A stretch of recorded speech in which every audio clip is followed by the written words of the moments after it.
নমস্কার, সিটিভিএনে সবাইকে স্বাগত জানাই আপনাদেরকে ডক্টর প্লাসের এখনকার অনুষ্ঠানে। ডক্টর প্লাস মানেই সুস্থ এবং সুন্দর জীবনের সাথে একটা সুন্দর এবং সুস্থ জীবনকে উপহার দিতে ডক্টর প্লাস কিন্তু সবসময় রয়েছে আপনাদের সঙ্গে, আপনাদের পাশে। বিভিন্ন বিষয় নিয়ে আমরা আমাদের এই আলোচনা এগিয়ে নিয়ে চলি আপনাদের সুস্থতার কথা ভেবে, আপনাদের ভালো রাখার কথা ভেবে। আজকে এমন একটি বিষয় নিয়ে আমরা আলোচনা করব। বর্তমান সময়ে যে সংখ্যাটা পাল্লা দিয়ে বেড়ে চলেছে বিভিন্ন ডিজিজের সাথে, আরও একটি হচ্ছে তার মধ্যে কোলোরেক্টাল ক্যান্সার। কেন বলছি? তার কারণ মার্চ মাস জুড়ে কিন্তু ছিল অ্যাওয়ারনেস প্রোগ্রাম। অ্যাওয়ারনেস যা কিছু এই কোলোরেক্টাল ক্যান্সার সম্পর্কে মার্চ মাস জুড়ে বিভিন্ন জায়গায় মানুষকে সচেতনতার জন্য রীতিমতো ক্যাম্প চলে এবং বিভিন্ন রকম প্রচার প্রসারের মাধ্যমে মানুষের কাছে পৌঁছে যাওয়া হয়, মানুষের মধ্যে এই জিনিসটাকে ছড়িয়ে দেওয়া হয় যে দেখো তোমরা কিভাবে সচেতন হতে পারো, সতর্ক হতে পারো, তার কারণ তোমরা কিভাবে সুস্থ থাকবে সেই পথটা দেখানো হয়। আজকে আমাদের বিষয় সেটাই, কোলোরেক্টাল ক্যান্সার। প্রথমেই স্বাগত জানাবো এই বিষয় নিয়ে যিনি বিশদে আলোচনা করবেন। আমাদের স্টুডিওতে উপস্থিত রয়েছেন রিনাউন্ড চিকিৎসক doctor Sayan Dasgupta, radiation and clinical oncologist. স্বাগত জানাবো ডক্টরকে। নমস্কার। এই তো সবে অ্যাওয়ারনেস মান্থ গেল, মার্চ মাস জুড়ে কোলোরেক্টাল ক্যান্সারের উপরে। প্রথমেই যে প্রশ্নটা আসে স্বাভাবিকভাবে যে কোলোরেক্টাল ক্যান্সারটা আসলে কী এবং কেনই বা হয়? কোলোরেক্টাল ক্যান্সার হচ্ছে আমাদের প্রথমে বুঝতে হবে যে কোলোরেক্টালটা কোন পার্টে বিলং করে। কোলোরেক্টাল মানে বাংলাতে যাকে আমরা বলি মলাশয় বা মলদ্বারের ক্যান্সার। আমাদের যে ডাইজেস্টিভ সিস্টেমটা আছে আমাদের, যেখান থেকে সেটা স্টার্ট হয় হচ্ছে আমাদের মুখগহ্বর বা ওরাল ক্যাভিটি দিয়ে, এবং সেটা যখন আমরা খাচ্ছি, কোনো খাবার আমরা খাচ্ছি, সেটা তখন আমাদের মানে ওরাল ক্যাভিটি দিয়ে পুরো যায় স্টমাকে, সেখান থেকে স্মল ইন্টেস্টাইন এবং লার্জ ইন্টেস্টাইন দিয়ে সেটা আমাদের বেরিয়ে যায়, যেটা আমাদের বর্জ্যপদার্থ বেরিয়ে যায়, এবং যেটা আমাদের কিছুটা যে খাবার থাকে সেটা আমাদের হজম হয়ে যায়। এবার হচ্ছে কোলোরেক্টাম হচ্ছে আমাদের যে ক্ষুদ্রান্ত্র এবং বৃহদন্ত্রের পার্ট, যেটা হচ্ছে যেখান দিয়ে আমাদের যে বর্জ্য পদার্থ সেগুলো বেরিয়ে যায়। এবার ওই জায়গায় যদি কোনো ধরনের মানে এক্সেসিভ সেল ডিভিশন হয় বা তখন বা যে কোনো কারণেই হোক, কোনো এক্সেসিভ সেল ডিভিশন হলে সেই জায়গায় টিউমার হয়, এবং সেটাকে আমরা বলছি কোলোরেক্টাল ক্যান্সার। এবং এই সংখ্যাটা কিন্তু দিনে দিনে আস্তে বেড়েছে। মানে আগে বর্তমান যে সমীক্ষা, ভারত একটা এমন জায়গা অকুপাই করে আছে আজকের সময় দাঁড়িয়ে, যে কারণে এত অ্যাওয়ারনেস প্রোগ্রাম, মানুষকে সচেতন করার একটা প্রোগ্রাম চলছে। এর কারণটা কি? মানে বেসিক্যালি এত সংখ্যাটা বেড়ে গেছে আজকের সময় দাঁড়িয়ে। যে কোনো ক্যান্সারই হোক, তার মেনলি কোলোরেক্টাল ক্যান্সার তার ব্যতিক্রম নয়। যেগুলো মেনলি হচ্ছে তিন ধরনের কারণ থাকে। একটা হচ্ছে পার্সোনাল হ্যাবিটস, এনভায়রনমেন্টাল হ্যাবিটস আর জেনেটিক কজ। এবার পার্সোনাল হ্যাবিটসের কথায় আসি।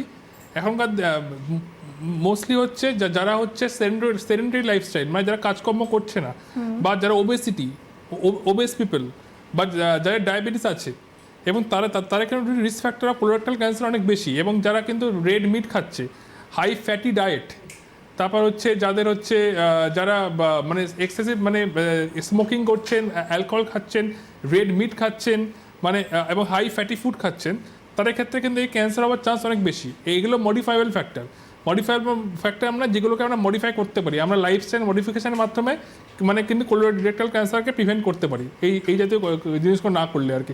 মানে কাজকর্ম করি, ওবেসিটিকে প্রিভেন্ট করি, তারপর হচ্ছে আমরা যদি হাই ফাইবার ডায়েট খাই, রেড মিটকে অ্যাভয়েড করি, পুরোতটা অ্যাভয়েড করতে পারবো না, কিন্তু যতটা পারি অ্যাভয়েড করি।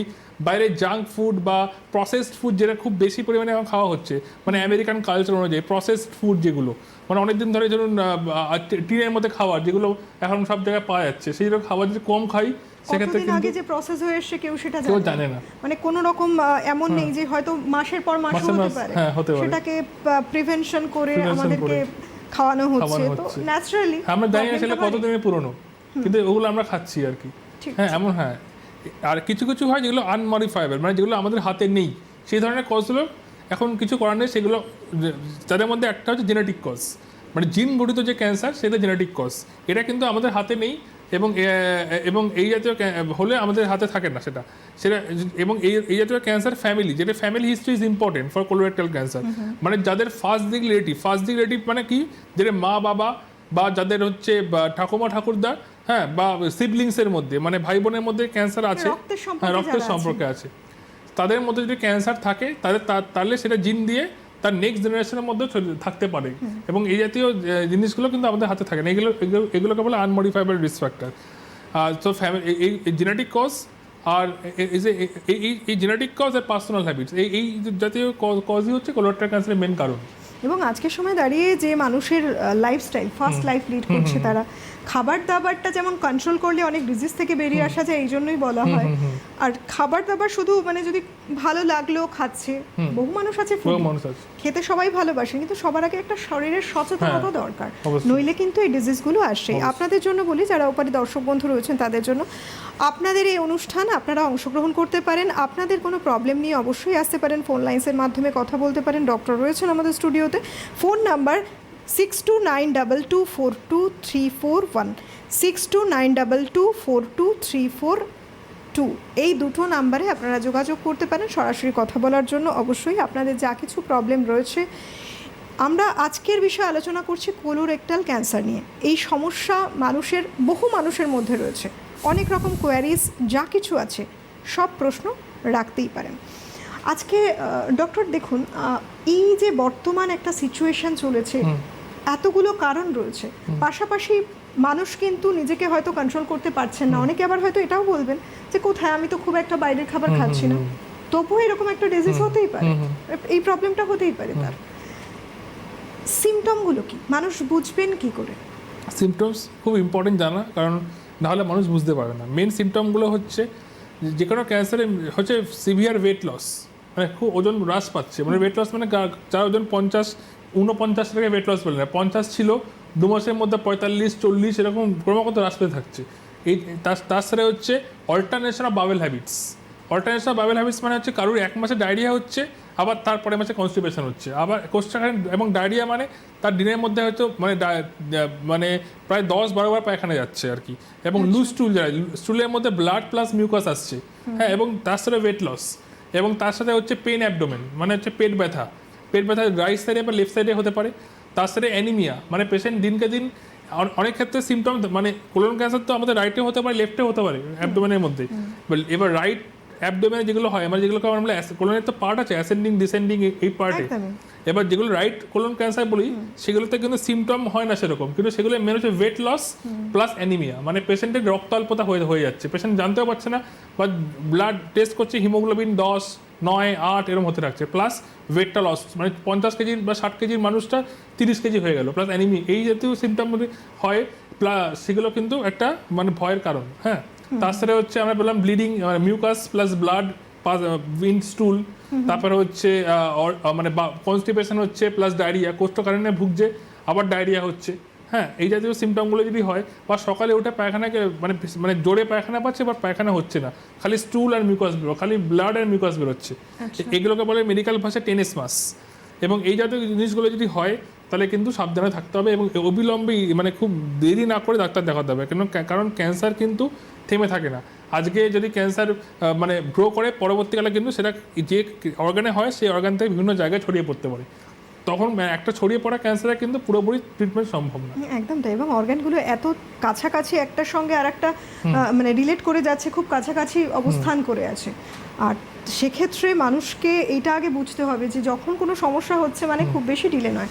আর আপনি যেটা বললেন ডক্টর, এই যে ওয়েট লস তো মানুষ বিভিন্নভাবে করতে পারে, হয়তো খুব প্রেশার পড়ে গেছে, সেটা একটা ওয়েট লস, কিন্তু এটা অ্যাবনর্মাল ওয়েট লস প্লাস যে সিমটমগুলো বললাম, যে কোলন ক্যান্সার, এটা থাকেই মানে বাওয়েল হ্যাবিটস অল্টারনেশন হচ্ছে, মানে তার একটা মানুষ তো কখনো ডায়রিয়া তো কনস্টিপেশন হতেই পারে, কিন্তু এটা মানে 1 মাসে ডায়রিয়া, 1 মাসে কনস্টিপেশন, আবার এই অল্টারনেশন অফ বাওয়েল হ্যাবিটস, এটা খুব মানে এই কোলোরেক্টাল ক্যান্সারের সাথে খুব যুক্তিযুক্ত আর কি। প্লাস হচ্ছে যেটা বললাম যে সিমটমগুলো, যে পেন অ্যাবডোমেন, এইসব এগুলো কিন্তু কনসাস থাকতে হবে। এখানে স্ক্রিনিং যে ফ্যাক্টরটা রয়েছে, স্ক্রিনিং করে কি না, একটা আর্লি ডায়াগনোসিসের জন্য জেনারেলি স্ক্রিনিং করানো হয়, এটা কতটা ইম্পর্টেন্ট, এবং একটা মানুষ স্ক্রিনিং করানোর কথা কখন ভাববেন? আচ্ছা, আমি প্রথমে রিস্ক ফ্যাক্টরের সময় বলেছিলাম যে দু ধরনের রিস্ক ফ্যাক্টর থাকে, মডিফাইবল আর আনমডিফাইবল। মডিফাইবল যেগুলো রিস্ক ফ্যাক্টর, সেগুলোর জন্য স্ক্রিনিং প্রয়োজন নেই, বা যেগুলো আনমডিফাইবল, মানে যেগুলো ফ্যামিলি হিস্ট্রিতে হচ্ছে, যারা ফ্যামিলিতে আছে, তাদের ক্ষেত্রে কিন্তু গুরুত্বপূর্ণ, কারণ আমরা জানতে পারছি না যে আমাদের ক্যান্সার হওয়ার চান্স কতটা এবং কোন এজে হবে। এই জন্য স্ক্রিনিংটা ইম্পর্টেন্ট। স্ক্রিনিং মানে কিছু টেস্ট যার দ্বারা খালি কোলোরেক্টাল না, যে কোনো ক্যান্সার আমরা আর্লি স্টেজে এবং আর্লি এজে জানতে পারছি যে আমাদের হওয়ার চান্স কতটা, এবং হলেও আমরা আর্লি স্টেজে জানছি যাতে আমরা চিকিৎসা করতে পারি। এবার আসছি কোলোরেক্টাল ক্যান্সার স্ক্রিনিং কী কী কেন হচ্ছে এবং কী কীভাবে করা যায়। কেন হচ্ছে, কারণ হচ্ছে প্রথমত আইডিয়ালি বলা হয় ওয়ার্ল্ড হেলথ অর্গানাইজেশন থেকে যে 40 মানে এটা হচ্ছে ওল্ডার এজের ক্যান্সার আইডিয়ালি, মানে যাদের ফ্যামিলি হিস্ট্রি না থাকে আইডিয়ালি 45 ইয়ার্সের এভাবে কোলোরেক্টাল ক্যান্সার হওয়ার চান্স সব থেকে বেশি। এই জন্য আইডিয়ালি বলা হয় 45 বছরের বেশি উভয় both sex male and female should do আর কোলোনোস্কোপি মানে হচ্ছে একটা আমরা স্কোপি যেমন আমাদের এন্ডোস্কোপি হয় সেরকম লোয়ার অ্যাবডোমেনকে দেখার জন্য আমরা কোলোনোস্কোপি করি। কোলোনোস্কোপির মাধ্যমে আমরা আমাদের পুরো যে বৃহদান্ত ক্ষুদ্রান্ত সব দেখতে পারবো আর কি, দেখে আমরা জানতে পারবো ওখানে কোনো পলিপ বা ক্যান্সার আছে কিনা। এবং কোলোনোস্কোপি করা হয় 10 ইয়ার্সে মানে যদি কোনো নেগেটিভ হয় তার 10 বছর অন্তর অন্তর একবার করে করতে হয় এই কোলোনোস্কোপি। এছাড়া আমরা কিছু নর্মাল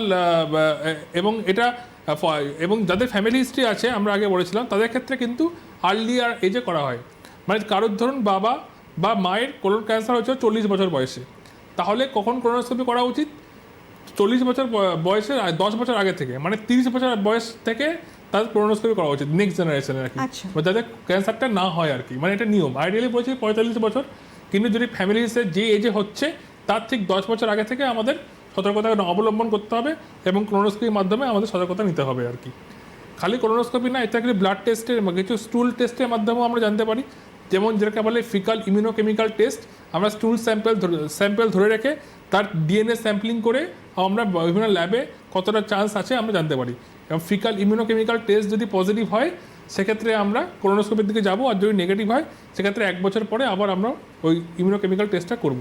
এর থেকে আমরা কি জানতে পারছি, যদি আমাদের হয়েও থাকে খুব আর্লি স্টেজে হচ্ছে এবং আমরা ডেফিনেট ট্রিটমেন্ট করে তার একদম লাইফস্টাইল মানে তার সার্ভাইভালটা অনেকাংশে বাড়িয়ে দিতে পারছি। এই একটা খুব কমন ফিচার মানুষের ক্ষেত্রে, অনেকের দেখা যায় একজন দর্শক বন্ধু রয়েছে, কথা বলে তারপর ফিরছি আবার আমাদের প্রসঙ্গে। কে বলছেন? হ্যালো, হ্যাঁ বলুন, কে বলছেন, কোথা থেকে বলছেন? হ্যালো, আমি কার্তিক বলতে বেলা থেকে বলছি। 72 বছর বয়স। 72 বছর বয়স। ডাক্তারের সাথে একটু কথা বলছি। বলুন কি সমস্যা? টিভির ভলিউমটা না মিউট করে দিন। টিভির ভলিউম মিউট না করলে অনেক সময় লাইনটা ডিসকানেক্ট হয়ে যায়। আমার কনস্টিটিউশনের খুব চাইছি 15 মতো কনস্টিটিউশন হচ্ছে। হ্যাঁ বলুন, শুনতে পাচ্ছি না। টিভির ভলিউমটা আগে বন্ধ করতে হবে। মিস করেছি। হ্যাঁ কনস্টিটিউশনের ধাপ বুঝলেন, পায়খানা হতে চায়, আপনার পায়খানা রেলে আছে কিন্তু পায়খানা হতে চায় না। কনস্টিপেশন আছে? আর তুলে থেকে মিথ্যা থাকছে, ঘরের বারবার নেই কনস্টিপেশন। আমি সকালে একবার যাই 9টায়, আর একটা 7:30 আবার যাই বেলা 1:00 দুবার টলে দিয়ে দেওয়া। কতদিন থেকে হচ্ছে আপনার এরকম সমস্যা? প্রায় 15 বছর আগে থেকে হচ্ছে, কমে গেছিল, একটু কম ছিল, এখন আবার বেশি হচ্ছে বুঝলেন। কোনো ওষুধ খেয়েছেন, ডক্টর দেখিয়েছেন? না, ওষুধ তো খেয়েছি, ডাক্তার আপনার ওষুধ চাইয়ে। আচ্ছা বেশ, আপনি সঙ্গে থাকুন। ডক্টর রয়েছেন, ডক্টর প্লাসে চেম্বার করেন বিরাটি, খুব বেশি সময় লাগবে না আসতে। আপনি যেখানে থাকেন অবশ্যই ডক্টরের সঙ্গে যোগাযোগ করতে পারেন। বিরাটি ঠিক মিনি বাস স্ট্যান্ডের অপোজিটে রয়েছে ডক্টর প্লাস। মেন রোড দিয়ে আসতেও পারেন, আবার ট্রেনে করে আসলেও বিরাটি স্টেশন থেকে আসতেই পারেন। ডক্টর, ওনার যে প্রবলেমটা, একটা মানুষের দীর্ঘদিন থেকে কনস্টিপেশন হচ্ছে এবং উনি যেটা বললেন ওনার যে হিস্ট্রি যেটা দিচ্ছেন, এই প্রবলেমগুলো সবসময় বোধহয় একটা কেস হিস্ট্রি নেওয়াটা অনেক জরুরি হয়ে পড়ে, কারণ কনস্টিপেশন নানা কারণেই তো হতে পারে। অবশ্যই কনস্টিপেশন যে কোনো কারণেই হতে পারে। এবং উনি ঠিক মতো আমি শুনতে পারলাম না, ওনার তো কনস্টিপেশন আছে এটা শুনলাম, কতদিন এবার এক্ষেত্রে ইম্পর্টেন্ট ওনার কতদিন ধরে আছে এবং কনস্টিপেশনের সাথে সাথে ওনার আর কি সিমটম আছে? 10 to 15 ইয়ার্স অলমোস্ট, কিন্তু আরো অনেকগুলো সিমটম থাকে, সেক্ষেত্রে হিস্ট্রি দরকার। আমরা ওনার ওয়েট লস হচ্ছে কিনা, বা ওনার কি কোনো পায়খানার দ্বারে রক্তপাত বা পায়খানা করতে গিয়ে রক্ত আসছে কিনা, বা মিউকাস আসছে কিনা। যাই হোক, এত বছর ধরে মানে যদি খুব কনস্টিপেশন মানে 4-5 দিন পর পায়খানা হচ্ছে আবার হচ্ছে না, এই যে সিমটম থাকলে অবশ্যই ডাক্তারের পরামর্শ নিতে হবে এবং ডাক্তার দেখে উপযুক্ত ইনভেস্টিগেশনের মাধ্যমে আমাদের মানে একটা প্রপার ডায়াগনোসিসে আসতে হবে। কিন্তু এগুলো ফেলে রাখলে কিন্তু পরবর্তীকালে মুশকিল আছে। এবং অবশ্যই আপনাকে ডাক্তার দেখাতে হবে এবং আপনাকে উপযুক্ত যে পরীক্ষা করে, যেমন আমরা সিটি স্ক্যান করে আমরা পেটের ছবির মাধ্যমে বুঝতে পারবো যে অর্গানগুলো কেমন আছে। অথবা যদি দেখি যে আমরা সিটি স্ক্যানের মাধ্যমে যদি আমরা প্রথমে সিটি স্ক্যান করাই প্রথমে, তো এই ডায়াগনোসিস কীভাবে হয় না, প্রথমে আমরা ব্লাড টেস্ট করাই। ব্লাড টেস্টে আমরা দেখতে পাবো যে ওনার কি অ্যানিমিক বা এই কনস্টিপেশন যেটা বলছেন এবং এই জাতীয় সিমটম কিন্তু লেফট কোলন, এছাড়া যদি অল্টারনেশন অফ বাবেল হ্যাবিটস থাকে, প্লাস হচ্ছে যদি পেন অ্যাবডোমেন থাকে, প্লাস ওয়েট লস থাকে, সেক্ষেত্রে আমরা অবশ্যই একটা CT scan whole abdomen plus pelvis মানে একটা ছবি করিয়ে জানতে পারি যে অর্গানগুলো কেমন পজিশনে আছে। এবং যদি সাসপেক্ট হয় যে এই কোলনে বা রেকটামে যাই হোক একটা মাস আছে, সেক্ষেত্রে আমরা কোলোনোস্কোপির মাধ্যমে একটা বায়োপসি করি এবং একটা মাংসের টুকরো কেটে সেখানে পরীক্ষা করে জানতে পারি যে এটা ক্যান্সারাস না নন ক্যান্সারাস। অবশ্যই এইভাবে এটা একটা লম্বা লম্বা হিস্ট্রি নেওয়ার procedure। ব্যাপার আছে, এভাবে বলা সম্ভব নয়, তাই ডক্টরকে এসে সরাসরি দেখিয়ে নিতে পারেন। রয়েছেন আরও একজন দর্শক বন্ধু, কে বলছেন? হ্যাঁ হ্যালো। হ্যালো, বলুন বলুন। হ্যাঁ নমস্কার। নমস্কার। হ্যাঁ নমস্কার। হ্যাঁ সঞ্জনা মিত্র বলছি। হ্যালো। হ্যাঁ, কি সমস্যা আপনার? হ্যাঁ না আমার সমস্যাটা আমার বন্ধুর মা, তার সমস্যা হচ্ছে কনস্টিপেশন আছে, প্লাস সাদা সাদা বেরোচ্ছে, মানে মানে ছোটো ছোটো, মানে যখন স্কিনটা বেরোচ্ছে তখন সাদা সাদা ছোটো ছোটো মানে বেরোচ্ছে। আর কনস্টিপেশন আছে, ওষুধ ছাড়া মানে স্টুল ক্লিয়ারই হয় না। এটা যে কি সমস্যা আর কি হয়েছে, সাদা ছোটো ছোটো বেরোচ্ছে। মানে পায়খানার সাথে বেরোচ্ছে কি? হ্যাঁ হ্যালো। হ্যাঁ, পায়খানার সাথে বেরোচ্ছে এই সাদা সাদা এগুলো মানে? এটার সাথে একটু সাদা সাদা মানে মিক্সড হয়ে বেরোচ্ছে ওরা। না, অনেক সময় মহিলাদের মানে পেচ্ছাপের সাথে বা এমনি মেনস্ট্রুয়েশন মানে পিরিয়ডের সময় সাদা স্রাব বেরোচ্ছে, সেটা বলছেন নাকি পায়খানার সাথে সাদা সাদা বেরোচ্ছে? দেখো না, পায়খানা সাদা বেরোচ্ছে। পায়খানার সাথে বেরোচ্ছে সাদা রঙের, মানে পায়খানা কম হচ্ছে বা সাদাটা বেশি হচ্ছে, তাই তো? না না, সাদারা পায়খানা হচ্ছে, সাদারা কম কমই বেরোয়, ছোটো ছোটো করে মানে লাস্টে হয়ে যাওয়ার পর মানে ওরকম কিছুটা করে বেরোচ্ছে। আচ্ছা, আর কবার করে পায়খানা যাচ্ছেন উনি? কোনটা ওষুধ খেয়ে হয়, হয়তো হয় না। কনস্টিপেশন সমস্যা আছে। আচ্ছা আচ্ছা, ঠিক আবার আছে। এরকম সাদা সাদা দুদিন মাস হলো, এটা কি? ঠিক আছে। যেটা উনি বলছেন যে কনস্টিপেশন আছে বা সাদা সঙ্গে থাকুন। হ্যাঁ, যেটা উনি বললেন যে কনস্টিপেশন আছে, ওষুধ খেলে পায়খানা হচ্ছে, প্লাস পায়খানার সাথে সাদা সাদা মানে মিউকাস, যেটাকে আমরা বলি মিউকাস, বা আমি ওই সিমটমগুলো উনি বললেন না যে ওনার কী কী আছে, যে সিমটমটা বললাম, এই জাতীয় সমস্যা থাকলে অবশ্যই আপনার একটা ডাক্তারকে দেখিয়ে একটা ইউএসজি হোল অ্যাবডোমেন বা সিটি স্ক্যান হোল অ্যাবডোমেন করা হতে হবে, মানে পেটের ছবি করানো উচিত। পেটের ছবি করিয়ে এবং ব্লাড টেস্ট করানো উচিত, এবং কোলন ক্যান্সারের কিছু টিউমার মার্কার আছে সেগুলো করানো উচিত। ব্লাড টেস্টের মাধ্যমে এবং ছবির মাধ্যমে আমাদের কাছে একটা চিত্র এসে যাবে যে কী হয়েছে ব্যাপারটা। যদি কোনো কিছু থেকে থাকে সেক্ষেত্রে আমাদের, যদি কোনো কোলনের টিউমার থেকে থাকে সেক্ষেত্রে আমাদের কোলোনোস্কোপি করে সেখান থেকে বায়োপসি করতে হবে, কিন্তু আগে ইমিডিয়েটলি ব্লাড টেস্ট আর পেটের ছবি করানো উচিত। এই যে ক্যান্সারগুলো, কোলোরেক্টাল যে ক্যান্সার আমরা বলছি, এটাকে স্প্রেড করে কিভাবে? দেখুন, এবং যে কোনো কত তাড়াতাড়ি স্প্রেডটা করছে?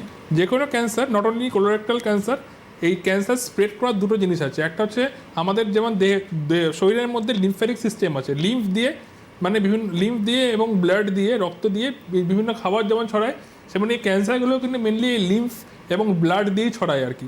লিম্ফ্যাটিক সিস্টেম দিয়ে বিভিন্ন জায়গায় ছড়ায়, যেমন কোলনেরও কিছু লিম্ফ্যাটিক সিস্টেম আছে যেগুলো দিয়ে, এবং ব্লাড দিয়ে বিভিন্ন অর্গানে ছড়ায়। যেমন হচ্ছে colorectal cancer most common site of spread লিভারে ছড়িয়ে যায়। মানে আমরা অনেক সময় দেখি যে পেশেন্ট পেন অ্যাবডোমেন, লিভারে প্রথম টিউমার ওখান থেকে আমরা বায়োপসি করে দেখি যে আনসেকেন্ডারি, মানে আবার আমরা প্রাইমারি খুঁজে পারি প্রায় কোলনে।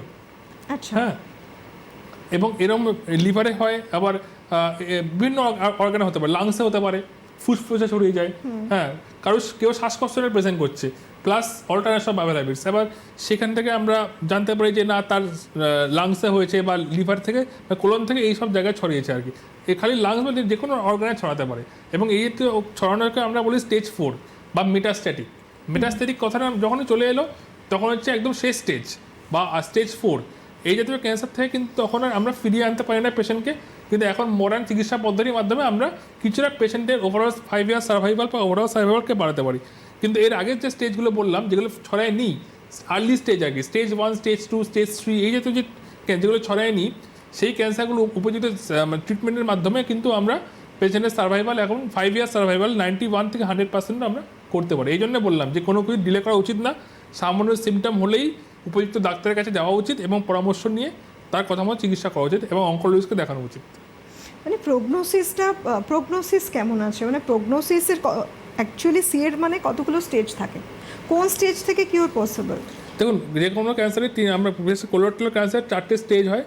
স্টেজ 1 থেকে স্টেজ 4। স্টেজ 1-এ যদি ধরা পড়ে সেক্ষেত্রে 100% কিউরেন্স পসিবল এবং 5 ইয়ার সার্ভাইভাল ইজ 100% আর কি, 5 to 10 year survival. Stage 2, stage 3-তে এটাকে আমরা বলি লোকালি অ্যাডভান্সড, মানে কোলন থেকে হয়তো বিভিন্ন লিম্ফে ছড়িয়েছে বাট কোনো অর্গানে ছড়ায়নি। এই জাতীয় লোকালি অ্যাডভান্সড ক্যান্সারে আমাদের 5 ইয়ার সার্ভাইভাল হচ্ছে মোটামুটি 60 থেকে 80%। আর যখনই স্টেজ 4 হয়ে গেল, যেটা বললাম যে মেটাস্টাসিস হয়ে গেল, সেক্ষেত্রে কিন্তু আমাদের একদমই সার্ভাইভালটা মানে কমে যায়। সেক্ষেত্রে 20-30% সার্ভাইভাল হয় আফটার র্যাডিক্যাল ট্রিটমেন্ট। ঠিক আছে, মানে সমস্ত চিকিৎসা করার পরেও সার্ভাইভাল বাড়ে না। এই জন্যই এখন দিনে স্ক্রিনিং কথাটা বলা হচ্ছে। আর্লি স্টেজে আসো, আর সামান্য সিমটম হলেও নেগলেক্ট করো না, এবং ডাক্তারের পরামর্শ নিয়ে চিকিৎসা করাও। এবং সব থেকে মানে বিষয় এই জায়গাটায়, যেহেতু কোলোরেক্টাল ক্যান্সারের কথা বলছেন, এই যে স্টুলে ব্লিডিং বলছেন, এগুলো কিন্তু অন্যান্য কারণেও দেখা যায়। পাইলস হলে দেখা যায়, ফিস্চুলা, এই যে টার্মসগুলো রয়েছে বহু মানুষের, তাদেরও কিন্তু দেখা যাচ্ছে যে একটা স্টুলের সঙ্গে ব্লাড যাচ্ছে, এবং পেইন হতেই পারে। কিছু কিছু ভেগ সিমটম রয়েছে, আদৌ সেগুলো কোনো পার্টিকুলার কোনো সিমটমই নেই, মানুষ ভাবছেন হয়তো তার জন্য। তো সেক্ষেত্রে আলাদা করে ডায়াগনোসিসের সব থেকে ভালো মাধ্যম বোধহয় কোনো একজন ফিজিশিয়ানের কাছে আসা উচিত এবং স্ক্রিনিং করা উচিত। এটা অনেক হেলদি একটা প্রসিডিওর। এবং সবচেয়ে মজার বিষয় হচ্ছে পাইলস বা ফিস্চুলাতে কিন্তু মানে ইচিং হয়, তারপর পেন হয়। এবার কোলোরেক্টাল ক্যান্সার অনেক সময় এগুলো হয়ই না, পেন ইচিং কিচ্ছু হয় না, খালি ওয়েট লস করে থাকে, ব্লিডিং, পেনলেস ব্লিডিং। মানে পেন ইজ বেটার, আমরা বলি pain better than painless. Pain হলে একটা মানে নট অল আদারওয়াইজ পেন হলে ওটাও হতে পারে, কিন্তু বেসিক্যালি ফিস্চুলাতে এগুলো পেন হয়, ইরিটেশন হয়, তারপর ইচিং হয়। কিন্তু যে কোনো মানে কোলোরেক্টাল ক্যান্সার যেগুলো ব্লিডিং, সেগুলো পেনলেস ব্লিডিং হয়।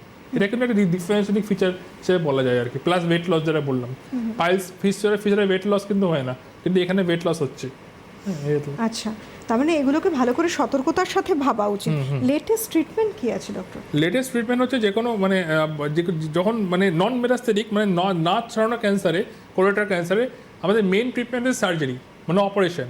যা মানে অপারেশন করে যা টিউমার এবং টিউমারটা কোথায় তা ছড়িয়েছে, এবং আমরা তো জানি কোলনের 4টে পার্ট, অ্যাসেন্ডিং কোলন, তারপর transverse colon, descending colon, sigmoid colon, অনেক বড় কোলনটা আর কি।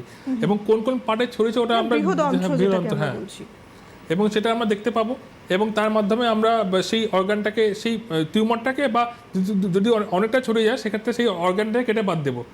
এবং সেক্ষেত্রে এবং কতটা ভালো সার্জারি হচ্ছে তার উপর কিন্তু পেশেন্টের ওভারঅল সার্ভাইভাল, কতদিন বাঁচবে, ভালোভাবে বাঁচবে নির্ভর করে। খালি সার্জারি না, যদি এমন কিছু দেখা যায় যে টিউমারটা অনেক বড়, সার্জারি করা যাবে না, তখন কি করি আমরা লেটেস্ট অনুযায়ী কেমোথেরাপি, মানে আমরা কেমোথেরাপি দিই। কেমোথেরাপির মাধ্যমে, কেমোথেরাপি মানে হচ্ছে আমরা জানি সবাই, কেমো দিয়ে আমরা 3 থেকে 4টে সাইকেল কেমো দিয়ে আমরা টিউমারটাকে ছোটো করি, এবং ছোটো করে তখন আমরা সার্জারি করি। এবং এরপরে আমাদের সার্জারির যে মানে সার্জারির যে সার্ভাইভাল রেটটা বা সাকসেস রেটটা অনেক বেড়ে যায় কেমো দেওয়ার পর। যে ক্যান্সারগুলো বড় হয়, যেগুলো সার্জারি করা যাবে না, এমন কিছু হলে যেটাকে আমরা বলি নিউ অ্যাডজুভেন্ট থেরাপি, মানে সার্জারির আগের চিকিৎসাকে আমরা বলি নিউ অ্যাডজুভেন্ট থেরাপি। তো নিউ অ্যাডজুভেন্ট কেমো দিয়ে আমরা ছোটো করি, তারপর সার্জারি করি। ঠিক আছে, এটা কোলনের ক্ষেত্রে। এবার যদি কারো রেকটামে হয়, রেকটাম মানে একদম মলাশয়ের দিকে, সেখানে কারোর যদি ক্যান্সার হয়, কোলনে না হয় রেকটামে হলো, সেক্ষেত্রে কিন্তু চিকিৎসাটা একটু বদলে যায়।